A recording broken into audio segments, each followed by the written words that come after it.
Hey everybody, welcome to another episode of Hoop and the Harm, where we get into the finals. Indiana OKC. Just to summarize where we're at, we just finished game 2, and now we're going to take a long nap because we have a long time before the next game.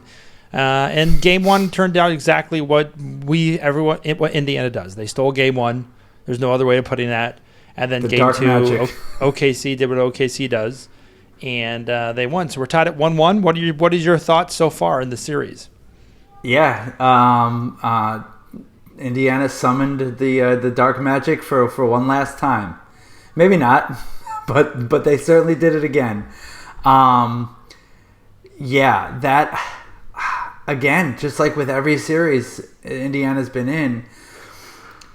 I want to say if this was any other team, any other season, any other year, I would say I am just feeling really good about OKC. I think they have outplayed them for most of this 2 games. They have countered them. They have made them look frustrated, more frustrated at times than they have the entire playoffs.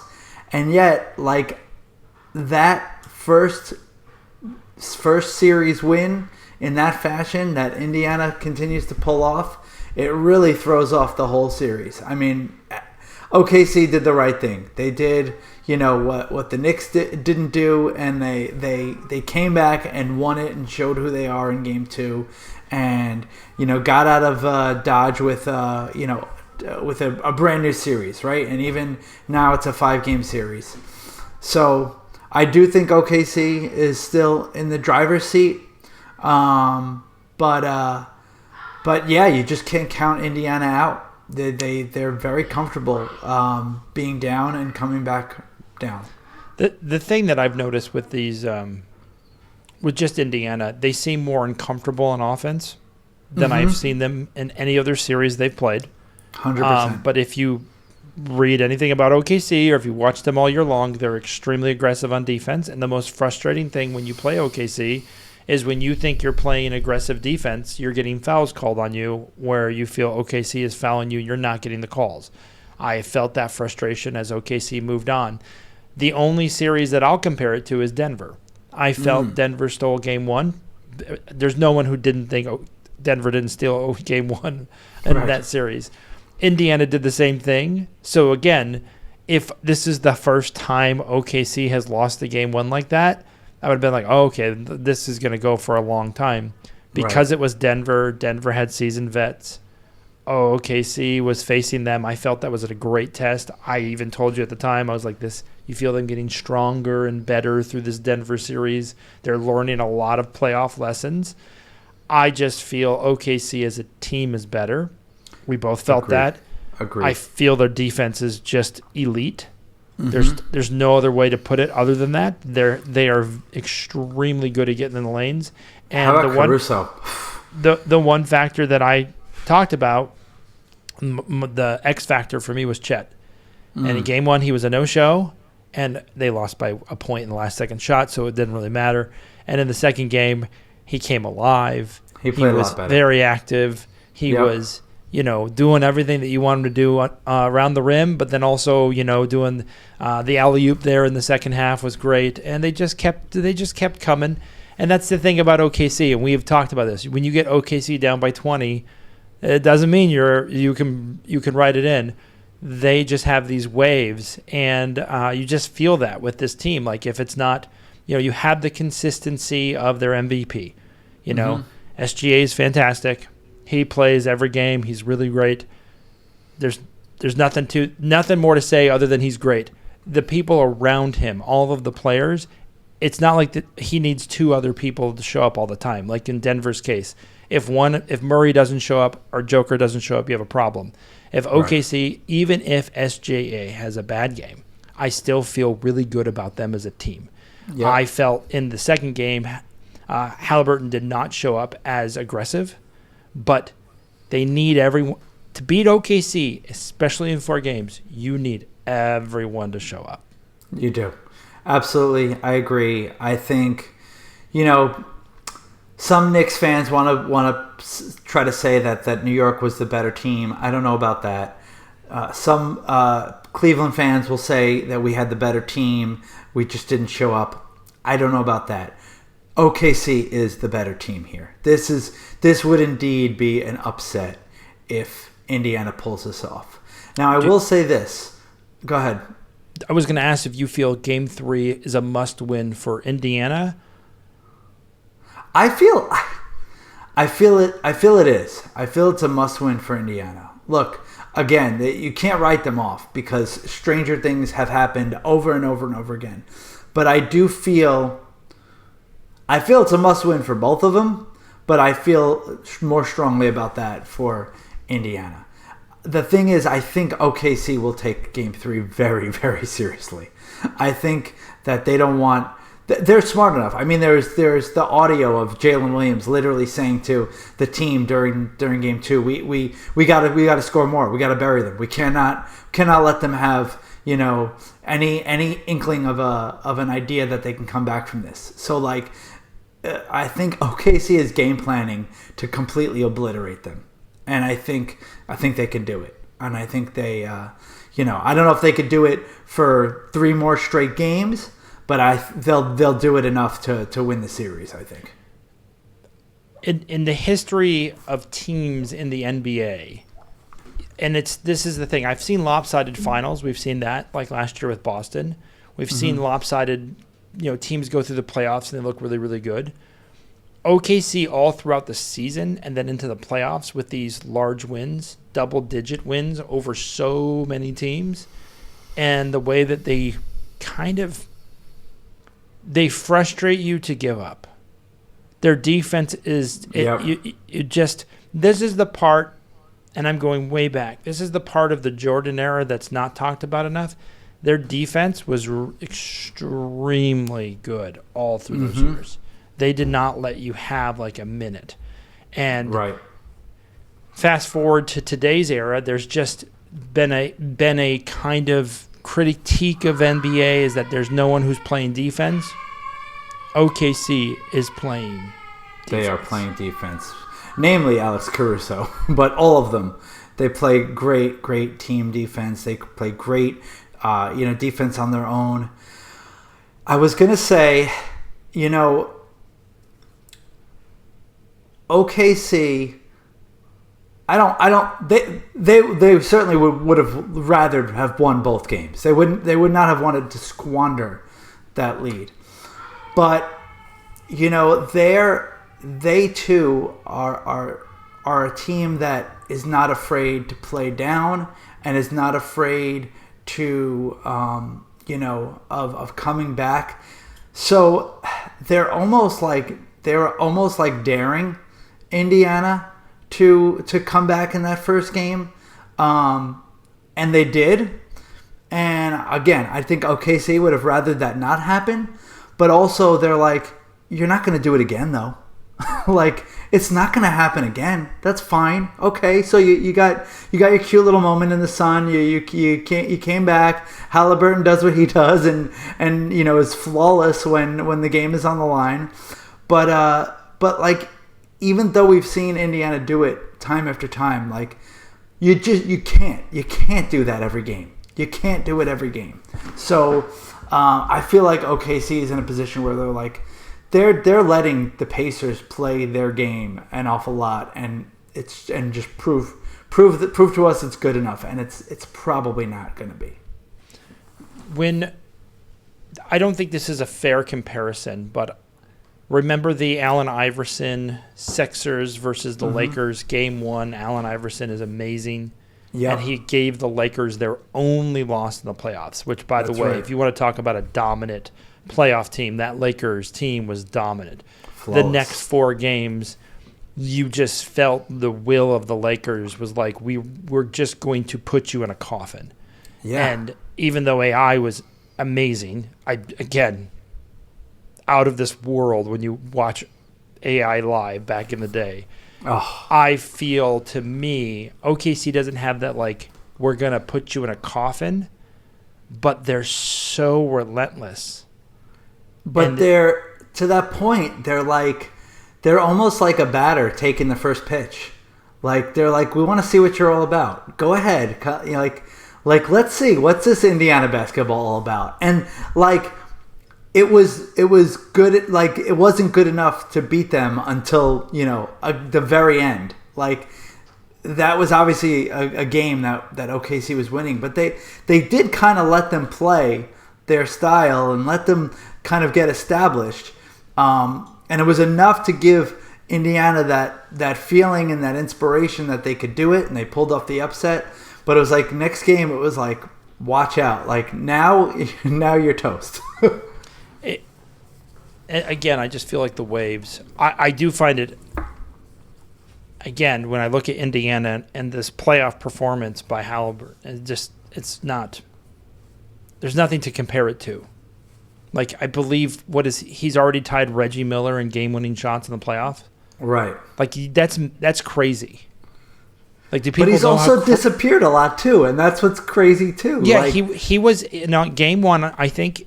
Yeah, he wasn't there, and then he made the shot. I mean, it's like the narratives among like the basketball community is like one game. Like, can we stop like underrating Halliburton? He's a superstar. He's arrived. He's here. He's legit. And then it's like the very next game, everyone's like, oh yeah, he's not really a superstar. He just makes some really good shots. He's pretty clutch, but. And it's like, are we ever going to find out? I don't think pretty clutch is the word anymore. I don't think anyone's seen this kind of clutch. Yeah, it's true. In all reality, what is he, 22, 23? Like, if I remember correctly, he's super duper maybe? duper. He's super young. Yeah. And the fact that he's tied Reggie Miller already, I don't think he's missed one of these shots. No, he does. You just expect him to make it. That's crazy. That's crazy. You think about what you just said. That's crazy because people miss shots. SGA missed the shot. He ended up making it. Yep. He hasn't missed a shot. I don't even know. Like, this is not natural or normal to be watching this. And as much as everyone wants to say superstar, I don't care what any of that conversation is. This is next level clutch. I don't even know how to describe it because it's like supernatural clutch. Like if you said to anyone after these playoffs he's going to be tied or possibly be ahead of Reggie Miller, remember he could win another game. I don't know what to do with that. I don't know. I don't like my brain is like that. I watched Reggie Miller make these shots. They were once in they were not all the time. Clearly he only has 5, but they were enough that I was like, man, you do not want to give Reggie Miller the ball in the last seconds. That was my thought. This is next worldly. This is on another level. You're right. And he's got a whole career ahead of him to make more. I know. Like at this point, is it just like you put 3 guys on him and just say, hey, anybody taking an open shot's better than this guy? It's like every team is going to have their day where they get, owned by Halliburton in the last second. But if I go back and look at that, they knew he had the ball against the Bucks and he drove the layup over Giannis, which is a great move that he made. The shot against the Knicks is one of the... I don't even know how to describe that shot because it makes no physical sense. Yeah, straight up. It's straight down. I watched that on replay and I was just like, that doesn't even make sense. The shot against Cleveland, like everyone knew he was taking the shot. Everybody knew it. They were on top of him. I don't know whatever is in his psychological sports psyche should be studied because this is crazy. I think LeBron has 8. He has 8. I mean, does the guy practice like shots like with his eyes closed or something? Like, I don't know. It's remarkable. Him having 5 at this age, this early, makes my mind go to like, oh, has he missed any? And then I'm like, all I'm thinking about is all the ones he made. Mm-hmm. So like he can have a whole 12-year career after this. And how many more situations? Again, you have to. That's the other thing, everybody. You have to be in the situation to make that shot. Right. And like the thing that makes the shots even more epic was against the Bucks, it was a big comeback late. Against OKC, it was a big comeback late. Against the Knicks, it was a big comeback late. I know he's the cherry on top of the milkshake, but the whole milkshake of the whole moment took a while to get there. But the fact that they got there and he's like, yeah, I got it. I'll close this out. And everybody there, I don't know, when he took that shot, I didn't even question it. Once he had the ball, I was like, it's over. I thought it was over after they got the rebound. Yeah. I don't know how you felt, but I was like, well, that's over. I did. I was like, this is happening again. This is happening again. There's no doubt about it. Did you watch it go in again? Did you see it hit? It hits the rim gently and falls. Yeah. It doesn't come out, falls through. And it's like the Pacers when they're on these comeback runs. Every one of those bounces goes their way, and the other team, it's exact opposite. Like, there's so many shots that rim in and out, and it's so many shots that just take awful bounces into, the defensive rebounder hands. It's crazy. It's crazy. Even if they lose to OKC, which I think they will, I don't think Indiana's going to win another game. That's just me. Really? You think it's going to be 5? It feels very much like this is OKC just did to them in game 2. They're going to do it again in game 3. Like, they didn't. OKC has a loss by 20 in them. I know they do. Indiana can make a lot of threes, so it may go 6. Well, I will say this: OKC shot really well in game 2. They may not shoot like that every game, so you may. And so what did they end up winning by, like 22 or something? I think it went down to 15, but it was 20 the whole time. It was close. It was between 20 and 15. So let's say they don't shoot as well. Then you're looking at a game that maybe is like floating between 7 and 14 or something like that. And then that's a game where you have to say, well, Indiana could get hot at the end and take it and steal it. I don't think they're winning. I'm making a case that maybe Indiana could steal another one. I could be sold on that. Maybe it's the bias in me. Like, I think we both agree. If Indiana wins this series, we're both floored. Oh, if Indiana wins this series, OKC should be ashamed of themselves. Okay, we both agree on that. Absolutely. So that's fair. I think we'll reflect back after this series because what Indiana has and Halliburton is amazing. There's no, I don't think we're talking enough about. I mean, when you read about game-winning shots and clutch moments, this is rare. He's not even in the same air as Reggie Miller anymore. He's above that. Yeah. I mean, and the consistency, like. Again, I look at these shots. It wasn't like there was no one. They had 2-3 guys trying to come at him. And even in the OKC situation, they were all looking at him. Right. And so, I don't know. I agree with you. I think OKC takes it, but I think there's something about this kid. And I know he's a kid, but like there's something about him that's just different level special. Like, I know we talked a lot about Luka's special, and Luka is very special. I don't know how to describe it because it's like this is not normal. I don't want to take anything away from Halliburton. I mean, God knows he's put my team into misery for 2 years in a row. But I do have to give some credit to I think he's got a coach that is just one of the very best and has gotten the most out of that team, more out of those guys than a lot of other coaches will. I do think if Indiana didn't have Rick Carlisle, you may not be looking at a team has the same level of success as they've had the last 2 years. And just those other guys, that have really stepped up around. They've all accepted their role. They've all played their part. And I do think, I think I could say this without coming off as a hater. I think Halliburton is in a situation where he's been able to thrive. I do think he's been in a situation he's been able to flourish that he's maybe still see not light consistent enough for from a standpoint of when I look at Anthony Edwards, he's also not consistent enough, but that's just comes with the territory. My focus entirely about him has only to do with his clutch performances at the end of games. Yeah. Which it's hard for me to sit there and go, if he was still playing for the Kings, this might be like a gift we don't even know he has because he's not getting the opportunity to have those shots at the end of the game. You're 100% correct, not wrong at all. Although watching the Kings trade away a really good player to San Antonio just because that's what he wanted to do. So at the end of the day, is it inevitable that he would have left the Kings? Especially after they gave up Halliburton because they didn't need a point guard. They had a point guard already, right? Ugh.